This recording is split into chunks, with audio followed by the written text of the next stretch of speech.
Hey YouTube, this is Zach with Achilles Financial, and today I've got a little bit different of a video for you. Today I want to talk about a way that you can measure company performance, that you can measure a lot of different metrics in dashboard format, something that I see on a daily basis inside our company's instance of Salesforce, and just an easy way that you can measure different metrics.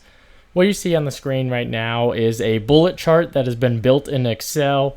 And what I'm using it to do here is to match the 401k contributions tracker and see where am I as a percentage of a set goal.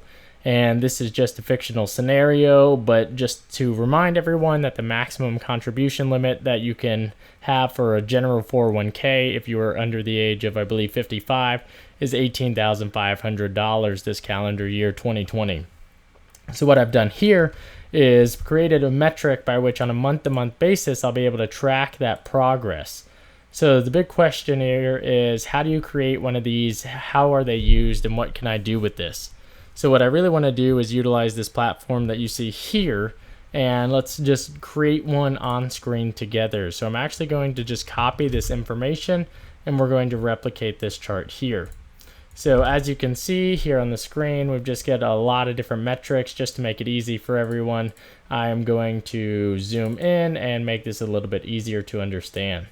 So the first thing that I want to do is I want to take this information that is available here, and what I'm going to do is hit Insert Chart, and the chart that I'm going to select is going to be this stacked column chart that you see here. So when that information comes up and becomes available, you can see I've got my 401k contributions and it's all set up differently. So what I want to do immediately is I want to switch the column and the row. So now you can see that despite the ugly colors that Excel has chosen for us, we now have all of the information readily available. However, as you'll recall, we still have our target of 80% because we at least want to take advantage of that tax deduction to the 80% mark. So what we're going to do is we're going to use this target, and I want to make sure that it is brought out in front of the other one. So all I did there was I right-clicked on the data. I am then going to come over here and select the dark blue, which is, I know, that target mark. So what I'm going to do is I'm going to hit this, and right now it is titled as stacked column. What I'm going to do instead is I'm going to change that to a stacked line with markers. So you can see that that information is made available here, and you can see that it is now a chart at the bottom. So this is now our new mark.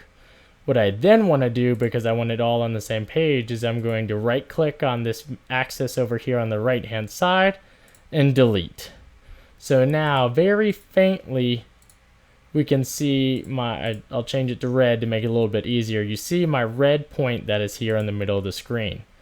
Now what I'm going to do here is I'm going to format that data series just to make it a little bit easier for us to look at. And I'm going to select the marker. And you see that I've got all these different metrics by which to choose. What I'm actually going to do is select built-in, and I'm going to select this bar right here. And just for ease of use, I'm going to make it a little bit larger so I can look at it. So I now have my marker for my target as well as all these other factors. However, I also recognize that this 8,500 is where we're at today. So I am going to select that 8,500, right click on it, and then I'm going to hit Format Data Series the same way that we just did, or change series chart type. I'm looking at the yellow one, so I'm going to have this as a secondary axis, the same format. So this time I am going to keep it as a stacked column. However, now you can see that it's in front of all my other metrics. So what I'm going to do is also format it. You can see I've got this gap width. As I move that up a lot, you can see that it changes the width of this chart or this bar versus the other three that you see available there. So I'm going to make that a little bit smaller just so that it's easier to use and to view and see.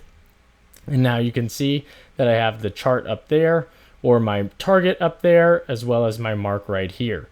So if this chart were to change, because functionally we're now technically done in terms of where we're at, However, what we want to do is we want to make this a little bit more user-friendly in how it looks.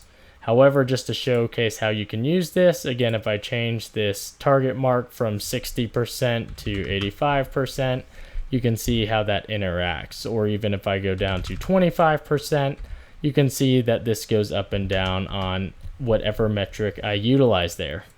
However, just from a aesthetics perspective, one of the items that I like to do and to change is just use some of the colors that are available here. You can see that there are quite a variety and just some of the changes that you can do. In the example that I like to look at, I will utilize blue. However, I will continue to utilize that color over here for red just because it is a little bit easier to use and to mess with.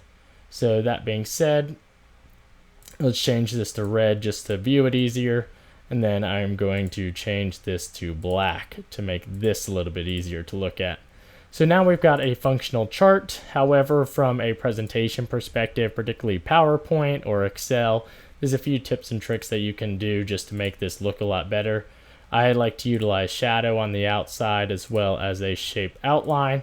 And then I also like to go to the chart design, the add chart elements, and I like to add minor horizontal grid lines. So this is the chart you can see. Lastly, if you want to have just a little bit more functionality or a little bit more of a pop, again, I always add the shadow effect. Again, this is probably overdoing it, but just something for presentation purposes.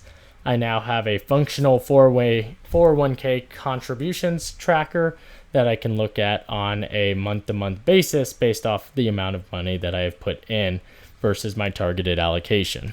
Again, you can use this in a variety of ways. This is how I utilize it and one of the ways that you can too. If you have any questions, please drop them in the comments below. And if you found this content helpful, please leave a like and subscribe. Thanks everyone. Talk to you later.